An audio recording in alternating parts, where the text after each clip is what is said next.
Ed Sheeran's new album is out. Just to warn you, there's gonna be some major fangirling in this video. So if you don't want any fangirling about Ed Sheeran, then you can just scurry on by and stop watching this video because sorry, not sorry. Okay, so I'm gonna talk about Ed Sheeran's new album, Multiply. I don't know what his obsession is with mathematical operations, but that is the name of this album. And it's beautiful and wonderful and perfect. Now I realize that his album came out like 2 weeks ago, but whatever. I needed that time. You understand, I needed that time to calm down and to really just take it all in. Just breathe it all in.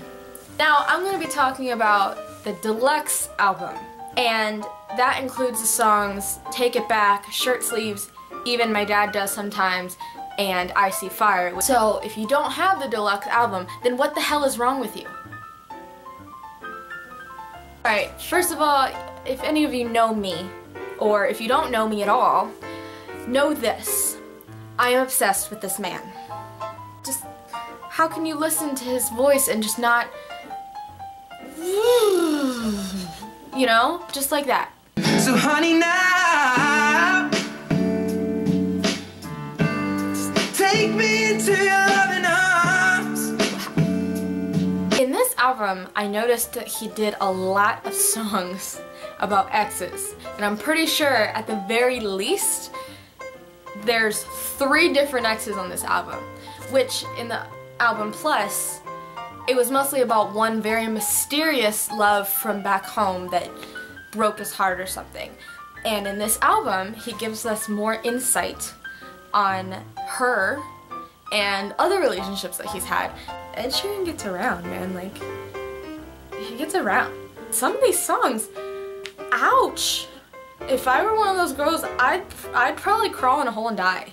I never intended to be next, but you didn't need to take him to bed, that's all. And I never saw him as a threat until you disappeared with him to have sex, of course.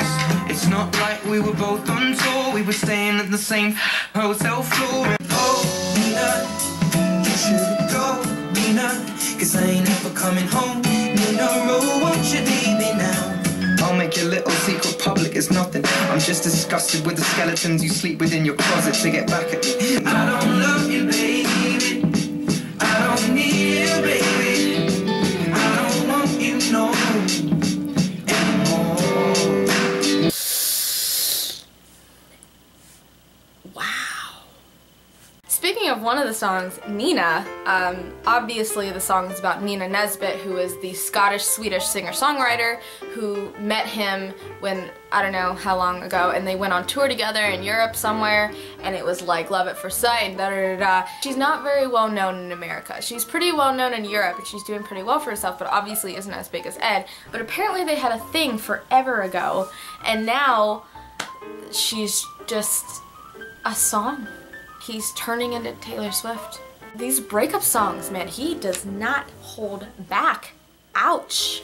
So that's kind of awesome, I'm not gonna lie. So I'm gonna give you my top 5 songs from this album that I love the most. Now, believe me, 2 things that you need to know about this. First of all, this was extremely hard to pick just 5 songs that I absolutely loved from this album. And second of all, this is probably going to change in the next 24 hours, and either the songs that are on my list or the order of them, it's gonna be different. But for right now, my top 5 songs from the album, number 5 is Thinking Out Loud.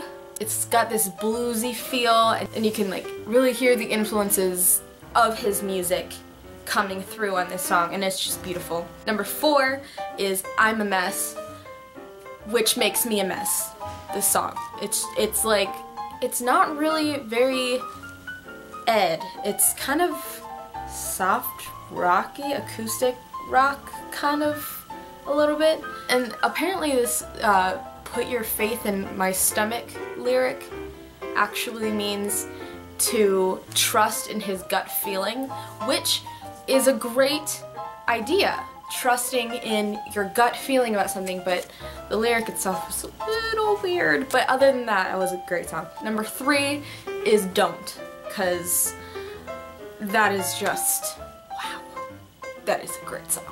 It's just got that awesome 90s R&B feel, it's great. And Lowell and Ellie Goulding. Number 2 is Take It Back, which is on the deluxe version, so if you're not going to buy the actual deluxe version, I really suggest downloading this one because it's just got that you need me, I don't need you kind of thing, but even better. But that one is so awesome, I love it.